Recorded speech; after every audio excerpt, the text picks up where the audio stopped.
Assalamualaikum warahmatullahi wabarakatuh. I am LEFRAND GHIFFARI from SMA 1 BANYUWANGI.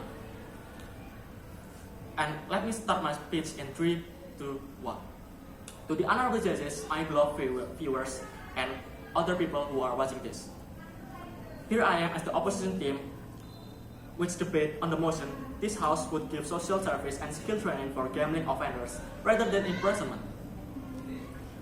Firstly, we need to know that gambling refers to wagering money or something valuable with an uncertain outcome, aiming to win more money or even prizes. Gambling considered harmful because it is economically harmful, socially harmful, and even create an addiction. By this motion, the government wants to replace imprisonment rather than and giving it a social service and skill training as a punishment for gambling offenders instead. Our side believes that this approach is too deeply flawed and too dangerous. While rehabilitation may sound appealing, this motion ignores deterrence, public safety, and even practical limitations. That's why we firmly oppose it. First, deterrence matter. The purpose of law is not only to rehabilitate, but also to deter, to prevent crime. Gambling offenses are not harmless. It is more linked to a fraud and corruption and any other thing that contain money in it. According to the UN Office on Drugs and Crime, illegal gambling generates hundreds of billions of dollars every year. It is often funding a criminal network activity. If the gambling addiction know that the worst penalty that they could have when they are doing gambling activities or illegal activities, then what is stopping them from happening? According to Journal of Gambling Issues in 2019, found that offenders who only had counseling or social services have 36% reoffense rate compared to those who experienced imprisonment.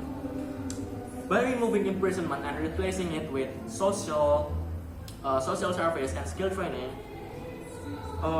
this motion risks creating a soft system that encourages gambling syndicates and repeated crime. This policy assumes that government have enough resources and infrastructure to implement national guide skill program. But reality check, even if developed countries still have struggled to run effective rehabilitation. This requires supporting facilities and enough human resources. Let's take Indonesia as an example.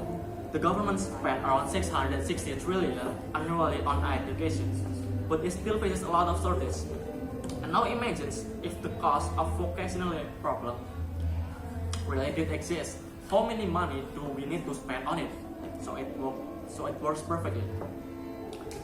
Meanwhile, imprisonment, even though it is imperfect, it's already on place. Skill training may sound good on paper, but financially unrealistic and logistically overwhelming. Third, justice system must maintain public trust. The government doesn't just hurt the offender. The gambling doesn't just hurt the offender, It is destroying financially and creates more crime towards it. Let's take in one of the study in South Korea. It showed that 1 in 5 people in 1 in 5 gambling addicts committed theft or even fraud to support their own addiction. When someone does a gambling crime, and people see them doing only hours worth of public service and not years of gambling, years of imprisonment locked in cells, it is undermining the principle of accountability of the law. The government may argue that but the punishment does not rehab, true, and it is not enough. But I never said that rehabilitation is 100% bad or negative. We believe that rehabilitation should complement punishment and not replace it completely. Countries like Singapore and Norway uses a double approach, which first short imprisonment and followed by a counseling. And also, they may claim that gambling is an addict and not a crime, but it requires treatment and could involve in way bigger and bad crime. We offer a better solution, which is integrated justice for minor case. For minor case, we combine short prison with counseling. For severe gambling addictions, we maintain imprisonment as a core penalty, which ensure deterrence, fairness, and rehab together. To conclude this motion may sound humane, but it is impractical and dangerous. Rehab is important, but it should complement punishment and not replace it completely. For a safe, fair, and practical justice system, we strongly oppose this motion.